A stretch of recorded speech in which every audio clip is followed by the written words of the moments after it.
നമസ്കാരം. കൊച്ചി നഗരത്തിൽ മാലിന്യ കൂമ്പാരം കുമിഞ്ഞുകൂടുമ്പോഴും പൊതുജനം മൂക്കുപൊത്തി നടക്കുമ്പോഴും കടകൾക്ക് ലൈസൻസ് നൽകുന്നതിലും കരാർ വാഹനങ്ങൾ എടുത്ത മാലിന്യം മാറ്റുന്നതിലുമൊക്കെ വലിയ രീതിയിലുള്ള തട്ടിപ്പും വെട്ടിപ്പുകളാണ് നടന്നുകൊണ്ടിരിക്കുന്നത്. ഇക്കാര്യത്തിൽ യാതൊരുവിധ സംശയവുമില്ല.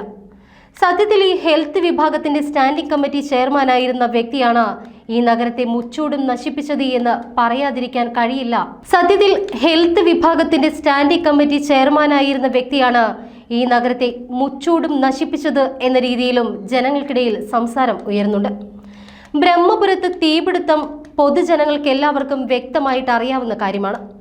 തീ പിടിച്ചതല്ല, തീ ഇട്ടതാണ് എന്നും ഇതിന്റെ പറമ്പിൽ 100 കോടിയിലധികമാണ് നിലവിൽ ചെലവഴിക്കേണ്ടി വന്നിട്ടുള്ളത് എന്നും ബ്രഹ്മപുരത്തേത് വെറും ഒരു തീപിടുത്തമായിരുന്നില്ല, മനഃപൂർവ്വം തീ ഇട്ടതാണ് എന്നും ഇതിന്റെ മറവിൽ 100 കോടിയിലധികം രൂപയാണ് ഇതുവരെ ചിലവഴിക്കേണ്ടി വന്നിട്ടുള്ളത് എന്നും ജനങ്ങൾക്കറിയാം. ഇതിന്റെ എല്ലാം മറവിൽ കൊച്ചി നഗരത്തിൽ നടന്നിരിക്കുന്നത് വലിയൊരു കൊള്ളയാണ്.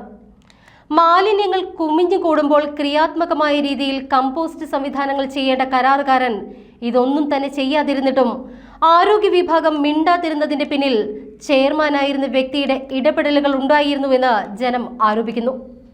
സത്യത്തിൽ പൊതുജനത്തിന്റെ കരമടയ്ക്കുന്ന പൈസയാണ് ഇത്തരത്തിലുള്ള ചെയ്തികളിലൂടെ നഗരസഭയ്ക്ക് നഷ്ടം വരുത്തുന്നത് എന്ന് പറയുമ്പോൾ ഒരു കാരണവശാലും ഇത്തരത്തിലുള്ള ഭരണത്തിന് ചുക്കാൻ പിടിക്കുന്നവരെ അംഗീകരിക്കാൻ കഴിയില്ല എന്നും നമുക്ക് എടുത്തു പറയേണ്ടി വരും.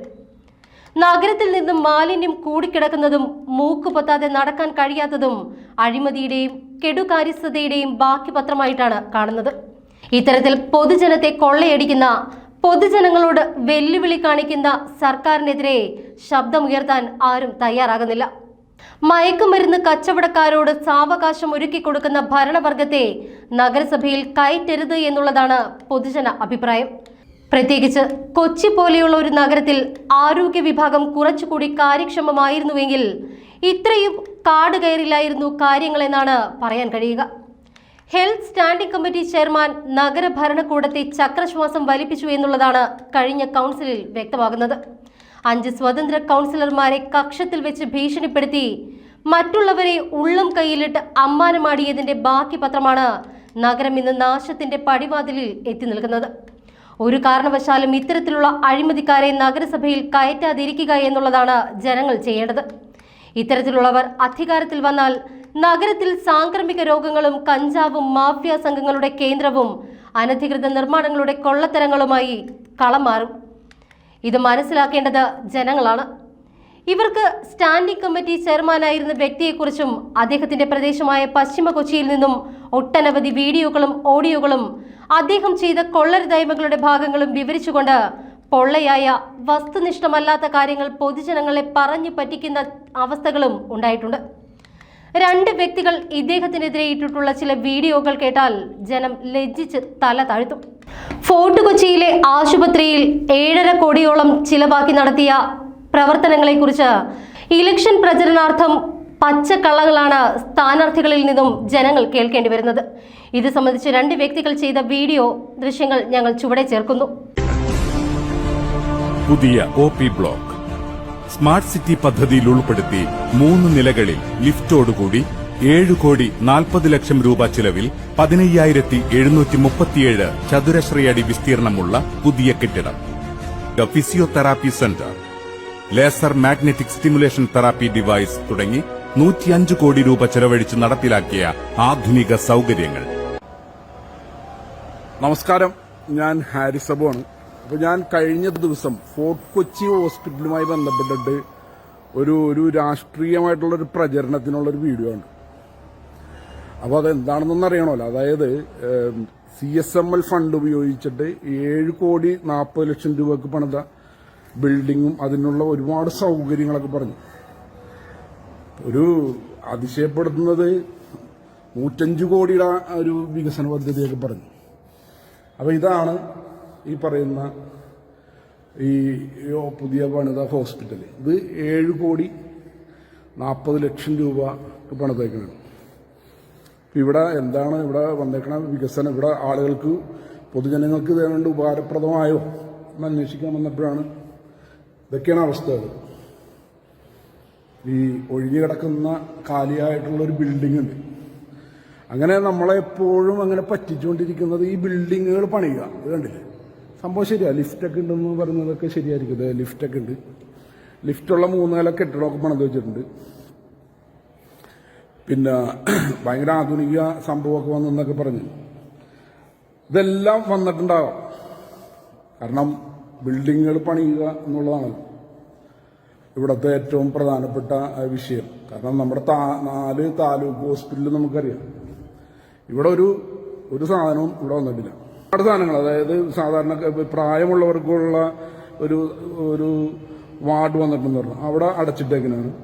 പിന്നെ laser magnetic stimulator therapy design അത് വന്നിട്ടുണ്ടെന്ന് പറഞ്ഞു, അത് അടച്ചിട്ടേക്കാണ്.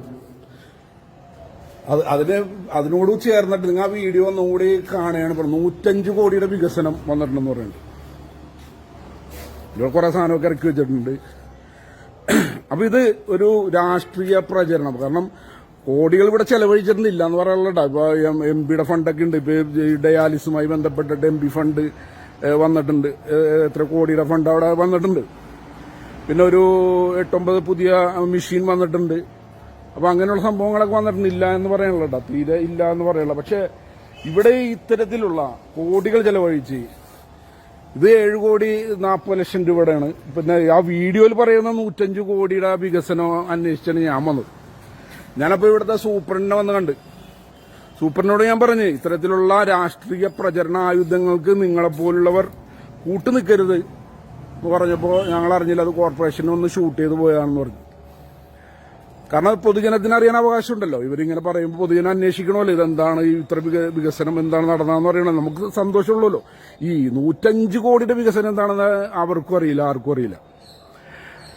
എനിക്ക് പറയാനുള്ളത്, മിസ്റ്റർ TK അഷ്റഫ്, താങ്കൾ ചെയ്യേണ്ടിയിരുന്നത്, ഈ കൊച്ചിയോട് സ്നേഹം ഉണ്ടായിരുന്നു താങ്കൾ ചെയ്യേണ്ടിയിരുന്നത്, ഇവിടെ നെഞ്ചുവേന എടുത്തിട്ട് ആളുകൾ പലരും മരണപ്പെട്ടിട്ടുണ്ട്. നമ്മുടെ 2 പാലം കടക്കുന്നതിന് മുമ്പ് എത്താൻ കഴിയാതെ മരണപ്പെട്ടിട്ടുണ്ട്. സാധാരണക്കാരും മരിച്ചിട്ടുണ്ട്, പ്രശസ്തരായവരും മരിച്ചിട്ടുണ്ട്. ഇവിടെ 2 പാലങ്ങൾ കടക്കാൻ പറ്റാതെ ഇവിടെയുള്ള ഈ ഹോസ്പിറ്റലിൽ ഈ നെഞ്ചുവേന വരുമ്പോൾ, അതായത് അറ്റാക്ക് വരുമ്പോൾ അതിന് ആ രക്തം ഒന്ന് അലിയിപ്പിക്കാനുള്ള മരുന്നുകളുണ്ട്, ടാബ്ലറ്റുകളുണ്ട്, അതിൻ്റെ ഇഞ്ചക്ഷനും ഉണ്ട്. അതിൽ ഏതെങ്കിലും ഒന്ന് ഈ പറയുന്ന 3 ഹോസ്പിറ്റൽ പോട്ടെ, ഫോർട്ട് കൊച്ചി അല്ലെങ്കിൽ കരുവേൽപ്പടി ഹോസ്പിറ്റലിൽ നിങ്ങൾ വെച്ചാൽ ഇത്ര കോടി രൂപ കിട്ടിയിട്ട് ഈ 105 കോടിയുടെയും 7 കോടിയുടെ ഒക്കെ വികസന പദ്ധതികൾ ഇവിടെ ഉണ്ടാക്കിയിട്ട് നിങ്ങൾ അതുവല്ലതും ചെയ്താ. കുറെ മെഷീനറികൾ വാങ്ങിച്ചേ. ഞാനിവിടുത്തെ സൂപ്രണ്ടിനോട് ചോദിച്ചേ, സൂപ്രണ്ടേ ഇവിടെ പുതിയ അഡീഷണലായിട്ട് വല്ല സ്റ്റാഫിനെ റിക്രൂട്ട്മെന്റ് ചെയ്താ? നിങ്ങൾ ഇത്രയും വലിയ വികസന പരിപാടികൾ ചെയ്തിട്ട് ഒരു സ്റ്റാഫിനെ ഇവിടെ റിക്രൂട്ട്മെന്റ് ചെയ്തിട്ടില്ല. ഉള്ളവരെ പോലും അവർക്ക് കിട്ടണില്ല. ആ അവസ്ഥയിലാണ് ഈ ഭീകരമായിട്ടുള്ള കെട്ടിടം പണിത് വെച്ചേക്കുന്നത്. കെട്ടിടം ആർക്കും പണിയാ കോടികളുണ്ടെങ്കിൽ. അപ്പോ ഇവിടെ നടക്കുന്ന ഇത്തരത്തിലുള്ള അഴിമതികളെ അതിനൊരു പ്രചരണ ആയുധങ്ങളാക്കി എടുക്കുക. അതിന് ഇതിന്റെ സൂപ്രണ്ട് അതിന് ഭാഗമായിട്ടുണ്ടെങ്കിൽ അവർക്കെതിരെ കേസ് കൊടുക്കണം. കാരണം ഞാൻ സൂപ്രണ്ടിന്റെ അടുത്ത് പറഞ്ഞു, നിങ്ങൾ ഈ രാഷ്ട്രീയ പ്രചരണത്തിൽ നിങ്ങൾ ആയുധമായിരുന്നു നിങ്ങൾക്ക്. അപ്പോൾ അവരറിഞ്ഞിട്ടില്ല കോർപ്പറേഷൻ വന്ന് ഷൂട്ട് ചെയ്താന്ന് പറഞ്ഞു. കോർപ്പറേഷൻ വന്ന് ഷൂട്ട് ചെയ്ത സാധനം അതൊരു രാഷ്ട്രീയ പ്രചരണത്തിനായിട്ട് എടുത്തോട്ടെ, നടത്തിക്കോട്ടെ. ഈ കാലിയായിട്ട് കിടക്കുന്ന കെട്ടിടമാണ് ഈ പറഞ്ഞതെല്ലാം. പിന്നെ അപ്പുറത്തെ ബിൽഡിങ്ങിൽ വന്നിട്ടുണ്ട് ഏത് ഈ സ്റ്റിമുലൈസർ തെറാപ്പി ഡിവൈഡ് എന്നൊക്കെ പറഞ്ഞ സാധനമൊക്കെ എല്ലാം അടച്ചു പൂട്ടി കിടക്കണേന്ന്. കാരണം ഇതിനൊക്കെ സ്റ്റാഫ് വേണ്ടേ? മട്ടാഞ്ചേരിയിൽ അവിടെ സ്കാനിങ് നടത്താനായിട്ട് സ്റ്റാഫില്ലാണ്ട് പുറത്തോട്ടാ പോണത്. ആ സ്കാനിങ് മെഷീൻ തുരുമ്പെടുത്ത് പോയേക്കാണ്. അതൊക്കെ നമ്മൾ മനസ്സിലാക്കണം. കൊച്ചിയിലെ ജനങ്ങൾ എന്തിനാണ് ഇങ്ങനെ മണ്ടന്മാരാക്കണം? പിന്നെ കൊച്ചിയിലെ ജനങ്ങൾ പലരും മണ്ടന്മാരാകാൻ കരുതി കൂട്ടി തയ്യാറെടുത്ത പോലെ അഷ്റഫിന് വേണ്ടി ജയ് വിളിക്കാനായിട്ട് ആൾക്കാരുണ്ട്. ജയ് വിളിച്ചോട്ടെ. പക്ഷേ നമ്മൾ മനസ്സിലാക്കണം, നമ്മുടെ നികുതി പണമാണ് ഇതെല്ലാം. ഈ പറയുന്ന കോടികൾ 7,40,00,000 രൂപയുടെ. പിന്നെ ഇപ്പൊ 105 കോടി. നിങ്ങൾ ആ വീഡിയോ, ഞാൻ കള പറയണല്ല, നിങ്ങൾ ആ വീഡിയോ ശ്രദ്ധിച്ച് കേട്ടാലറിയാം 105 കോടിയുടെ വികസന പ്രവർത്തനങ്ങൾ വേറെ പറയുന്നുണ്ട്. അപ്പൊ ആളുകൾ മണ്ടന്മാരാകരുത്. ഈ നിലവിലുള്ള സ്റ്റാഫിനെ കൊണ്ട് ഇത് റൺ ചെയ്യാൻ പോകണമെന്നാണ് സൂപ്രണ്ട് പറഞ്ഞത്. എങ്ങനെ സാധിക്കും? നിലവിൽ തന്നെ ഇവിടെ സ്റ്റാഫ് ഇല്ലാണ്ട് ആളുകൾ പോകണുണ്ട്. ഞാൻ സൂപ്രണ്ടിന്റെ അടുത്ത് പറഞ്ഞ വേറൊരു കാര്യമുള്ളൂ, ഇവിടെ വരുന്ന അത്യാഹിതമായിട്ട് വരുന്നവരെ നിങ്ങൾക്ക് ചികിത്സിപ്പിക്കാൻ പറ്റണ്ട, എറണാകുളത്തോട്ട് വിടണല്ലേ, അത് നിങ്ങൾക്ക് സാധിക്കുന്നുണ്ടോ? ഇല്ല. അപ്പൊ ഇത്തരത്തിലുള്ള വീഡിയോകൾ കാണുമ്പോൾ നമ്മൾ ചോദ്യം ചെയ്യാൻ തയ്യാറാകണം. ഇവിടെ നെഞ്ചുവേദന വന്നിട്ട് ഒരാൾക്ക്, ഒരു അറ്റാക്ക് വന്ന ഒരാൾക്ക് ഇവിടെ എന്ത് ചികിത്സയാണ് കൊടുക്കാൻ പറ്റുന്നത്? അതിനുള്ള എന്തെങ്കിലും ഒരു ടാബ്ലറ്റോ ഇഞ്ചക്ഷനോ ഇവിടെ ഉണ്ടോ? ജനം ചോദ്യം ചെയ്തുകൊണ്ടേയിരിക്കണം. ചോദ്യം ചെയ്യുന്നവന്റെ താഴെ തെറി പറയേ അല്ലെങ്കിൽ അവനെ വിമർശിക്കാൻ നിന്നിട്ട് കാര്യമില്ല. അത് ചോദ്യം ചെയ്തുകൊണ്ടിരുന്നാലേ ഇവർ ജാഗരൂകരാവുള്ളൂ.